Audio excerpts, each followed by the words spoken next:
Once there was a silly tiger who decided he'd be king, 'cause the lion left the throne to try his luck in a circus ring.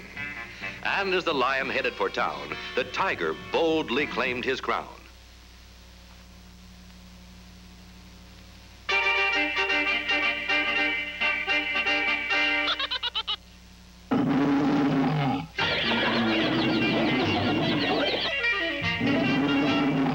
His missus grabbed him by his ear and hauled him off because she knew that jungle kings are always lions, and he was a tiger through and through.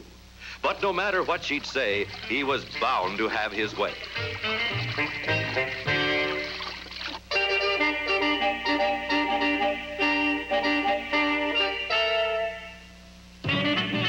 Then one day, this king decided that his cubs should go to school. He should learn to get along with those someday he'd have to rule.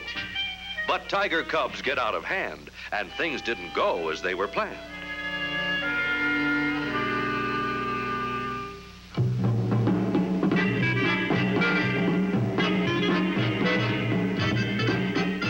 "You'll have to take Wilbur out of my school. He's been very wicked," said the teacher. "What's wrong? Hasn't he been learning his lessons nicely?" asked Mrs. Tiger. "Well, yes, he's very smart," she answered, "and he gets his lessons done. But his classmates during recess seem to vanish one by one. And surely you can guess their fate, because your son keeps gaining weight."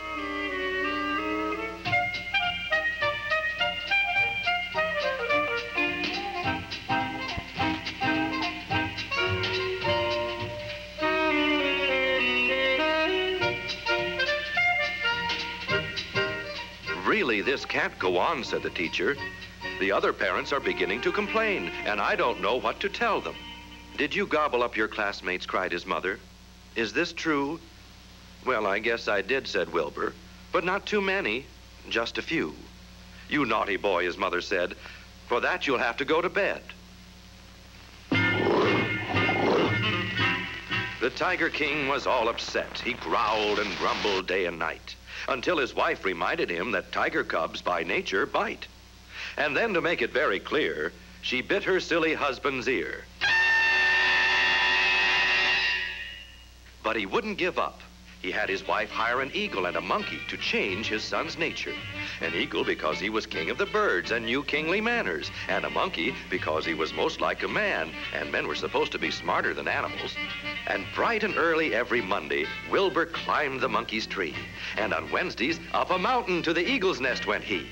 Yes, many things was Wilbur taught, but not quite what his father thought. Oh, he learned how to get around fast, swinging through the trees by his tail.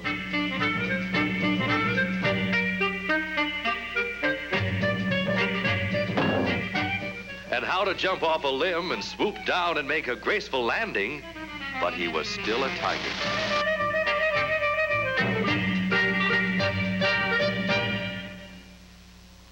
Then came the day when his father decided that Wilbur should show what he had learned, and he proudly invited all the animals, and no one dared refuse. "Where are your teachers?" said his father. "Bring them out for all to see."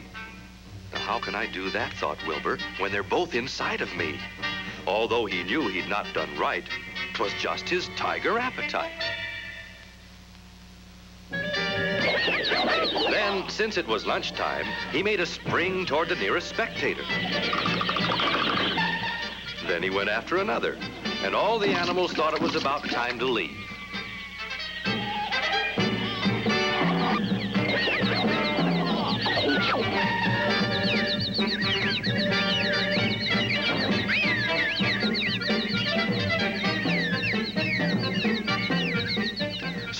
Stop it, yelled his father. "That's an awful thing to do.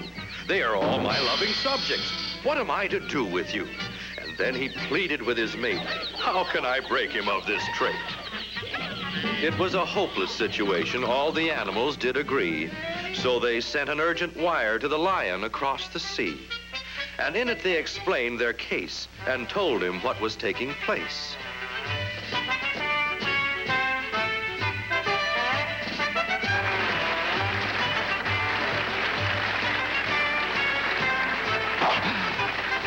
So, being a kind-hearted lion, he left right in the middle of his big act, hopped a plane, and headed back home to straighten things out.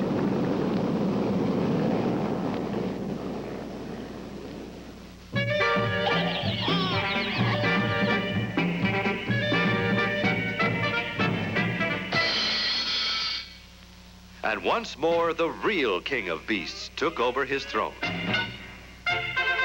Now, the moral to this story you can very plainly see.